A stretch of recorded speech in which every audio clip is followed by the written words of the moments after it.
Behind the emerald gowns and the flashing bulbs of mid-century Hollywood lies a brutal mechanics of public relations. Taylor Jenkins Reid's The Seven Husbands of Evelyn Hugo is a cultural juggernaut, but its true value is found in its tactical logic. The plot is driven by a series of high-stakes media manipulations, starting with an aging movie star who weaponizes her own history to hand a career-making exclusive to an obscure journalist. Most professionals fail to move forward because they are stuck in a waiting room mentality, polishing their resumes and hoping that management eventually notices their steady, quiet effort. Evelyn Hugo operates with the opposite assumption.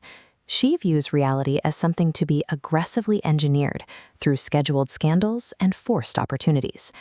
Analyzing these maneuvers reveals how to stop waiting for permission, redirect professional scrutiny, and force the market to pay your full value. Step 1 replaces the hope of a big break with the logistics of an engineered encounter.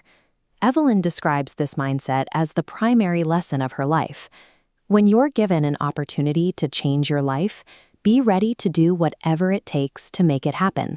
The world doesn't give things, you take things.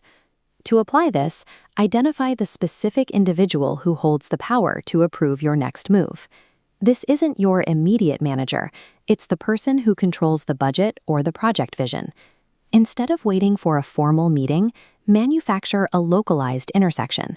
Present yourself in their environment with a prepared, actionable solution to a problem that is currently costing them time or money. You aren't just competing for an opening, you are orchestrating the environment so that you are the only visible option when the decision is made. Step 2 is about maintaining professional leverage while carrying a significant weakness or a controversial history.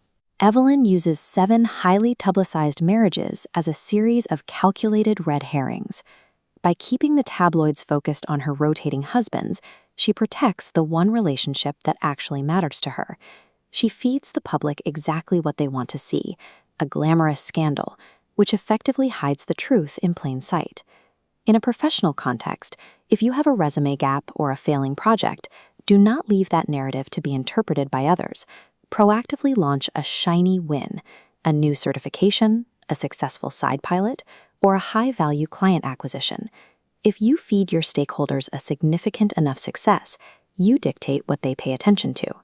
Step 3 changes how you anchor your price during a negotiation. Evelyn detaches her value from the labor itself, demanding that her biographer be paid as much as a white man, regardless of the hours worked or the relative experience of the writer. The editor of Vivant magazine acknowledges that this level of brand recognition is its own currency, noting that Evelyn doesn't even need to speak for people to listen. Before you pitch your next rate, define your unique leverage. Identify the specific risk you are mitigating or the revenue you are unlocking that no one else can touch.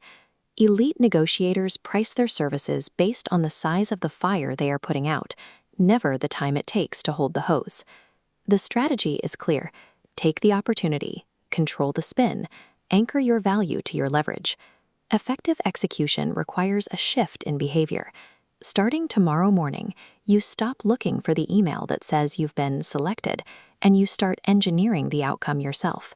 The ultimate payoff of this ruthless ambition is the acquisition of total narrative control.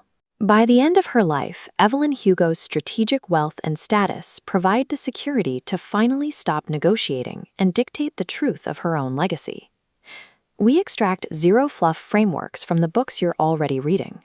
Subscribe to see what we pull from the next one. Success is never a matter of luck. It is strictly engineered.